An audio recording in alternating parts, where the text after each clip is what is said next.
Apakah Anda pernah bertanya-tanya bagaimana cara Warren Buffett memilih saham? Hari ini, kita akan membedah salah satu saham retail terkemuka di Indonesia menggunakan metode analisis fundamental yang bahkan pemula pun bisa pahami. Selamat datang di channel kami. Dalam video ini, kita akan menganalisis saham LPPF atau PT Matahari Department Store Tbk. Mengapa ini penting? Karena memahami cara menganalisis saham adalah kunci sukses investasi jangka panjang. Mari kita pelajari bersama-sama. Sebelum kita mulai, ingatlah bahwa video ini hanya untuk edukasi dan hiburan. Kami tidak memberikan rekomendasi investasi. Selalu lakukan riset mendalam sebelum membeli saham apapun. Data yang kami sajikan mungkin tidak selalu akurat atau terkini. Mari kita mulai dengan pendapatan dan laba LPPF. Pada kuartal 3 tahun 2024, LPPF mencatat pendapatan sebesar Rp6,47 triliun. Laba bersihnya mencapai Rp667 miliar. Ini menunjukkan peningkatan dibandingkan tahun-tahun sebelumnya, terutama jika kita bandingkan dengan masa pandemi di tahun 2020. Tren positif ini bisa menjadi indikator pemulihan bisnis LPPF. Sekarang, mari kita lihat profitabilitas LPPF. Gross Profit Margin atau GPM mereka di kuartal 3 tahun 2024 adalah 65,52%. Operating Profit Margin atau OPM sebesar 17,7% dan Net Profit Margin atau NPM sebesar 10,3%. Angka-angka ini cukup stabil jika dibandingkan dengan tahun-tahun sebelumnya, menunjukkan kemampuan LPPF dalam menjaga efisiensi operasionalnya. Bagaimana dengan posisi keuangan LPPF? Per kuartal 3 tahun 2024, total aset mereka adalah Rp4,74 triliun, sementara ekuitas sebesar Rp112 miliar. Menariknya, liabilitas mereka cukup tinggi, yaitu Rp4,63 triliun. Ini menunjukkan LPPF memiliki tingkat utang yang signifikan, yang perlu kita perhatikan lebih lanjut. Berbicara tentang kesehatan perusahaan, Debt to Equity Ratio atau DER LPPF adalah 1,92.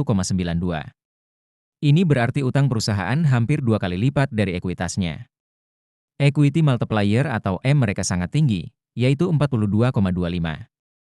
Angka-angka ini mengindikasikan bahwa LPPF memiliki leverage yang cukup tinggi, yang bisa menjadi risiko jika tidak dikelola dengan baik. Sekarang, mari kita lihat efektivitas manajemen LPPF melalui Return on Equity, ROE, dan Return on Assets, ROA. ROE mereka di kuartal 3 tahun 2024 adalah 10,21%, sementara ROA sebesar 0,24%. ROE cukup baik, menunjukkan kemampuan perusahaan menghasilkan laba dari modal yang dimiliki.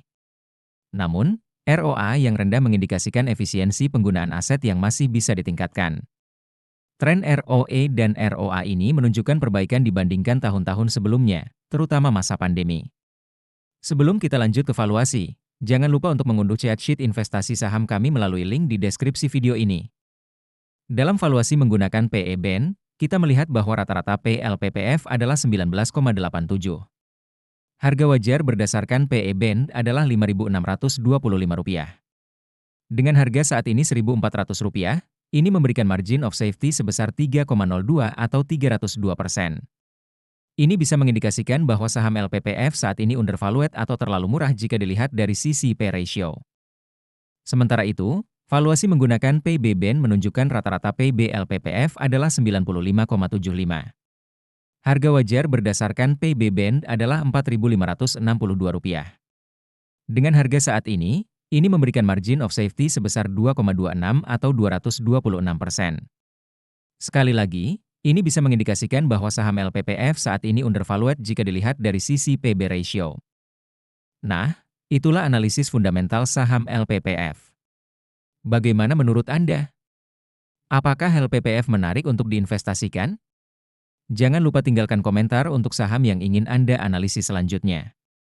Jika Anda merasa video ini bermanfaat, jangan lupa like, subscribe, dan share ke teman-teman Anda. Oh ya, untuk memudahkan Anda memantau dan menganalisis saham, jangan lupa download aplikasi investor melalui link di deskripsi video. Sampai jumpa di video berikutnya.